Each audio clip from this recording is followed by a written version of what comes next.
you, Dr. Pipes. The Palestinians cannot thrive so long as they're focused on harming Israel. That is an extraordinarily important point.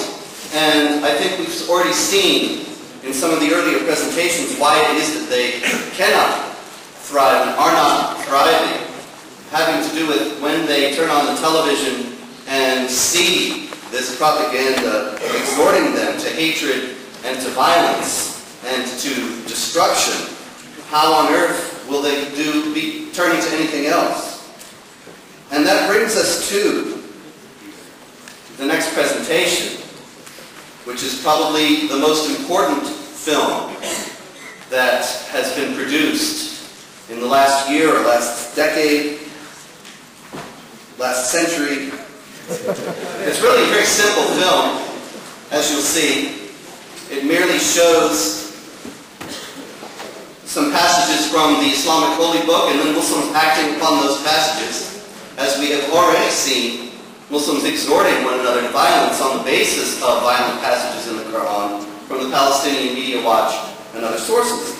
What's most extraordinary is the reaction to this film.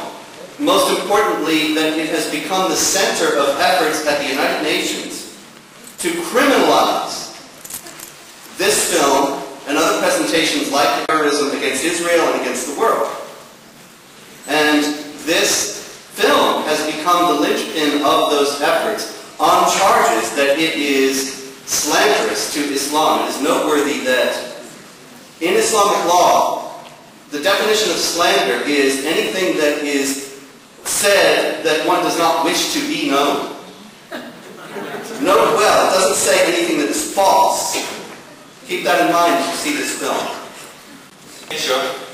I lived some years in this beautiful country and in the city, Jerusalem, and I visited Israel more times than I can count. Israel, the only country in the region with a functioning parliament, with a rule of law, and with free election. The only country in the whole region that shares our values of our Western societies. In fact, is one of the foundations of our Judeo-Christian identity.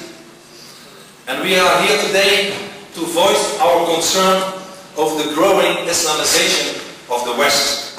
We do it in this city, the city of David, the city that, together with Rome and Athens, symbolizes our ancient heritage. And perhaps a few of you may be new to Jerusalem, yet Jerusalem is not new to any of you. We all carry Jerusalem in our blood, in our genes. We all live and breathe Jerusalem. We talk Jerusalem.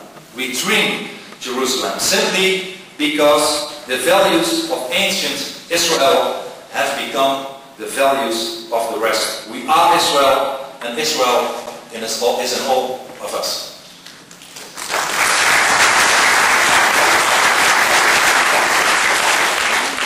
This city, ladies and gentlemen, this city is the capital of a democracy under threat.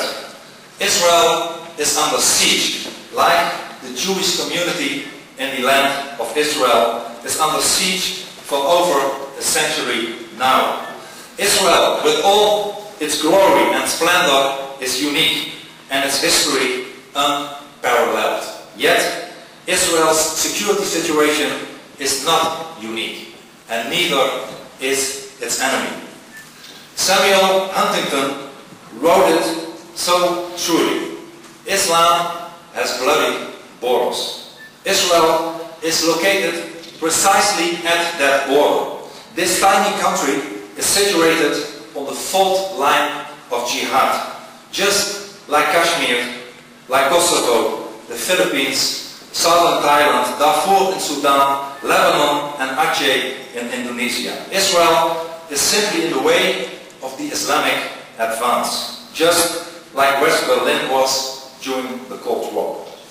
And Israel is simply receiving the blows that are meant for all of us. If there would have been no Israel, Islamic imperialism would have found other places to release its energy and its desire for conquest. Therefore, the war against Israel is not a war against Israel. It's a war against the West. It's the war against us all. It's jihad. And thanks to Israeli parents who see their children go off to join the army and lie awake at night, parents in Europe and parents in America can sleep well and have pleasant dreams, unaware of the dangers.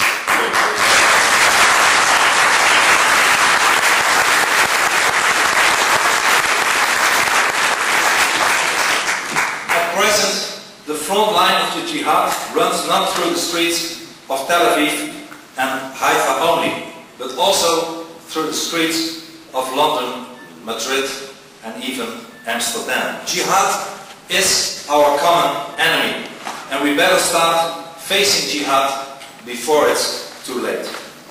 Therefore, if we voice our concern over the Islamization of the West, we have to do it here in Jerusalem, where our civilization borders on Islam, where jihadists fire Qassams into civilian homes in Sderot and Ashkelon, and where a doctor like Ali al-Dad is characteristic of our civilization by treating terrorists the same way as he treats Israeli victims. I salute Professor al-Dad for his work for humanity and for his patriotism. And I thank him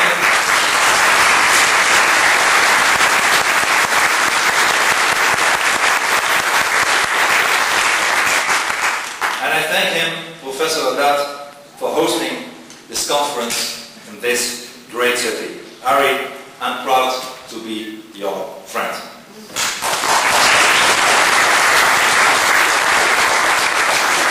I will say a few things about the Islamization of Europe and my film Fitna that you just saw. I will use some examples from my own country, the Netherlands, because they are indicative for the situation on the continent. First, the mass immigration. The mass immigration to the Netherlands continues full speed ahead. Currently, a staggering number of new immigrants arrive every year. Many of them Muslim, often uneducated, if not illiterate, bringing along with them the local customs of the mountains and deserts of backward Islamic countries. Thousands and thousands of Muslims arrive in the Netherlands every year, while already 1 million Muslims are living in our tiny country. And there are many, many problems concerning this massive influx. Immigrants are overly represented in social benefits and crime statistics, and the overall costs are staggering. The financial cost of this mass immigration in the Netherlands exceeds 100 billion euros. But what we have to fear most is the creeping Islamization, the stealth jihad. Because every Islamic neighborhood, every Islamic shop, every mosque, every Islamic school, every burqa, every veil is regarded by many Muslims as building blocks towards a larger goal. And that goal is domination. And this, in fact, is the essence of our problem. Not the crime, not the financial burden. The biggest problem is the demographic development and the way it influences our societies at large. Immigration from Muslim countries and the demographics will result in the Arabia that the brave Badier warned us all about. It will become reality if we don't act now. A decade and a half ago, the unknown American politician used a slogan in his political campaign. And he said, "It's the economy, stupid." And from now on, the motto of my party